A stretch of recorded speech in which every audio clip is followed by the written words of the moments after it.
E agora, uma palavra com o pastor Eliezer Pereira de Freitas. Meu amigo e minha amiga, lendo aqui o capítulo 17 de 1 Reis, nós vemos coisas importantes que precisamos saber e notar.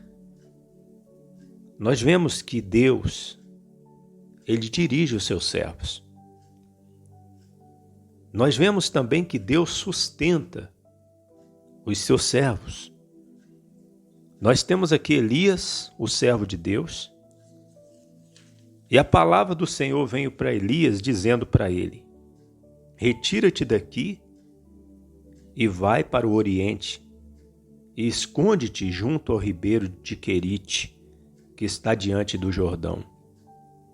E há de ser que beberás do ribeiro, e eu tenho ordenado aos corvos que ali te sustentem. Então veja que Deus ele dá uma direção para o servo dele, Elias, com detalhes.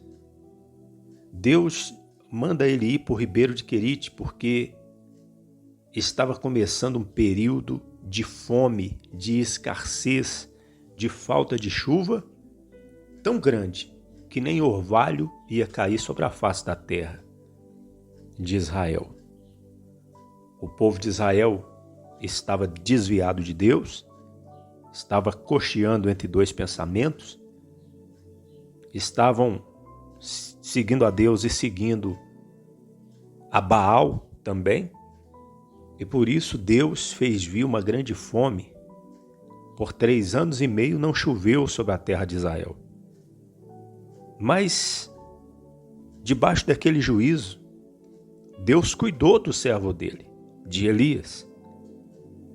E Elias recebeu essa direção sobre o ribeiro de Querite, que era o lugar onde ele deveria estar.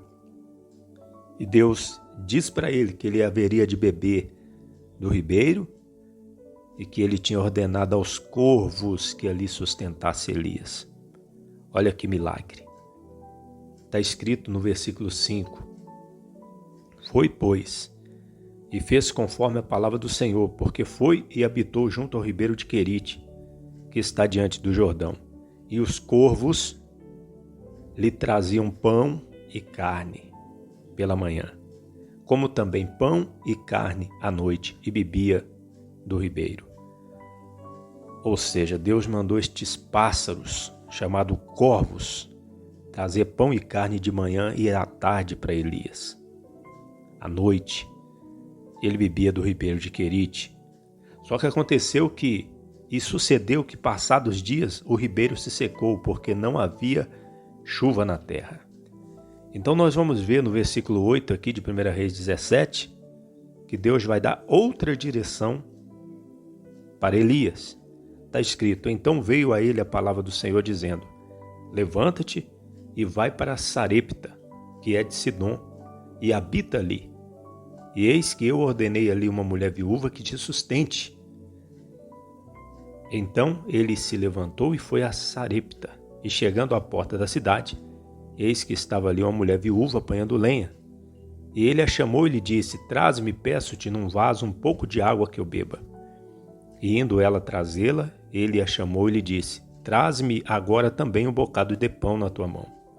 Porém ela disse: viva o Senhor teu Deus, que nem um bolo tenho, senão somente um punhado de farinha numa panela e um pouco de azeite numa botija. E vês, aqui apanhei 2 gravetos e vou prepará-lo para mim e para o meu filho, para que comamos e morramos. E Elias lhe disse: não temas, vai e faze conforme a tua palavra, porém faze dele primeiro para mim um bolo pequeno, e traze-mo aqui. Depois farás para ti e para teu filho. Porque assim diz o Senhor Deus de Israel: a farinha da panela não se acabará, e o azeite da botija não faltará até o dia em que o Senhor dê chuva sobre a terra. E veja que o milagre acontece novamente.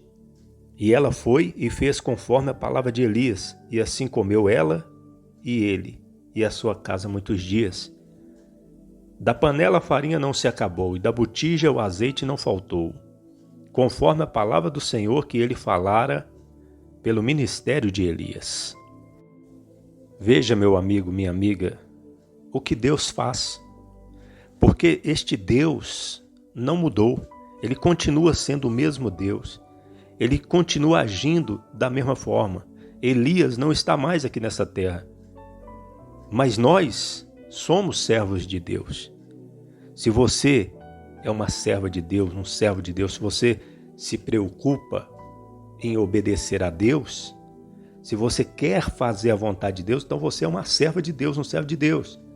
Obviamente que aqueles que não querem agradar a Deus, não lembram de Deus em nada, porque tem muitas pessoas que não se lembram de Deus hora nenhuma, nem no momento de dificuldade e nem nos momentos de alegria.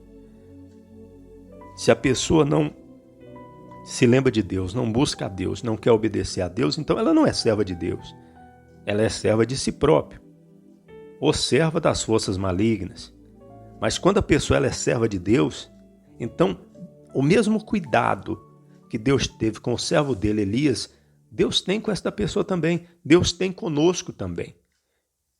E nós aprendemos aqui que Deus nos dirige. Nós precisamos estar com atenção na voz de Deus. Aprender a ouvir a voz de Deus, porque a direção dele sempre vem. Ele tem o lugar certo para nós estarmos, o lugar melhor para nós estarmos em qualquer momento, inclusive nos momentos de escassez, de dificuldade para todo mundo. Deus dá a direção e não só isso. Deus, ele ordena a quem ele quer e achar que deva, que nos sustente, que nos ajude. Deus ordenou aos corvos, aos pássaros, para sustentar Elias. Depois ele ordenou a uma mulher viúva. Interessante que Deus não ordenou a um rei, a um homem ou uma mulher importante, mas ordenou aos corvos e depois ordenou a mulher viúva que, diga-se de passagem, estava passando uma grande dificuldade, porque só tinha um pouco de farinha de trigo em casa e um pouco de azeite, iria fazer um bolo, ia comer com seu filho e ia morrer, porque não tinha mais nada. Mas Deus fez um milagre, e da panela a farinha não se acabou, da botija o azeite não faltou, e eles comeram muitos dias e não passaram fome ali em Sarepta. E depois disso, se nós continuarmos lendo aqui, o filho desta viúva morre. Ela já era viúva, não tinha um marido, e agora perde o filho. Mas Elias clamou ao Senhor.